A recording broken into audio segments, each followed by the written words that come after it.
Good day everyone, we are from BSIT 4A.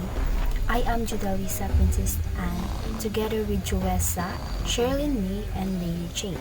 Today we're reacting to the Trillion Peso March, or Baha sa Luneta rally held on September 21 to 2025 in Manila. This protest was sparked by public outrage over alleged corruption and misuse of billions of pesos in flood control projects.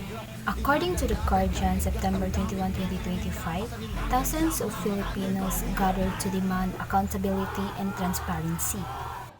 By watching these various of videos, I feel both amazed and worried. Amazed by how people gathered or united for a cause, but worried because police use water cannons and force on peaceful protesters. I believe that the government should have listened instead of dispersing them harshly.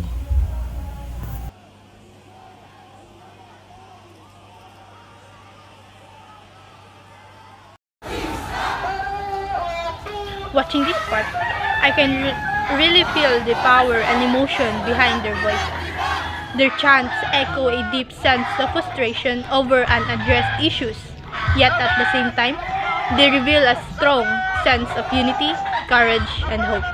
I can feel that these people are not just shouting. They're voicing years of disappointment, demanding accountability, and standing together to call for a genuine change. Every chant represents both anger and at injustice and hope for a better government that listens. For me, this moment shows what freedom of expression truly looks like. People coming together peacefully to express their beliefs and make their voices heard. According to Article 3, Section 4 of the 1987 Philippines Constitution, no law shall be passed abridging the freedom of speech, of expression, or of the press, or the right of the people peaceably to assemble and petition the government for redress of grievances. This provision reminds us, Filipinos, that we have the right to speak and express our opinions, especially on matters that concerns the public. It also emphasizes that voicing sentiments is not a crime, it's a constitutional right. As Justice Maverick Leonen stated, freedom of expression and assembly occupy a preferred position among all civil liberties because they are delicate and vulnerable, yet supremely precious in a democracy. That's why I think scenes like this, citizens marching and chanting for reform, are so important. They show that democracy is alive when people are unafraid to speak, to question, and to demand better from those in power. Protecting these rights means protecting the voice of every Filipino. Anong gusto nyong resulta po sa rally na to? I think there may have been provocators, but the response must be proportionate. Even if property damage happens, you still can't justify indiscriminate force. People came here to demand accountability, not violence. Most of us are just ordinary citizens who are tired of corruption. We want transparency, honesty, and action, not fear suppression. This movement isn't about chaos. It's about justice and the right to be heard. Most often, there's a divide between our people.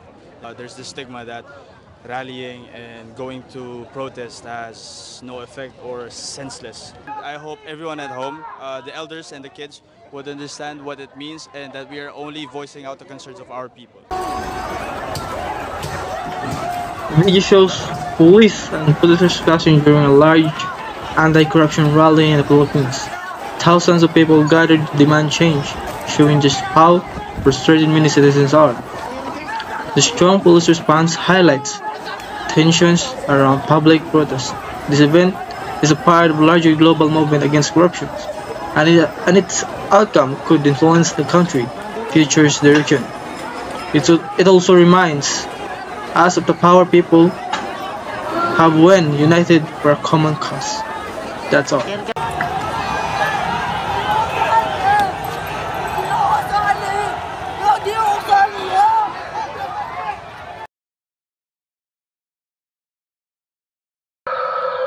As a group, we believe that freedom of expression is the foundation of every true democracy.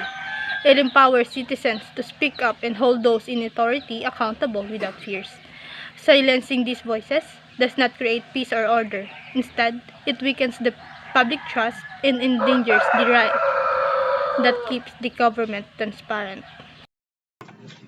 As an IT student, my contribution to fighting corruption in the Philippines, as reflected in the protest rally video, is to use technology as a tool to promote transparency and accountability and good governance.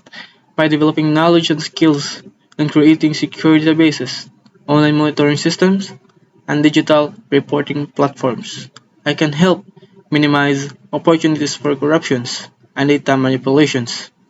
Through the responsible use of technology, I can support initiatives that make government transactions more open and accessible to the public.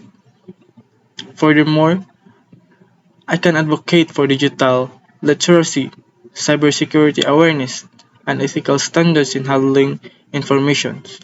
Even as a student, I believe that learning and applying these principles can play a vital role in supporting the collective goal for honesty and integrity demonstrated by protesters in the video. Thank you for watching. Let's continue to be active citizens. When done responsibly, speech and protest can strengthen democracy.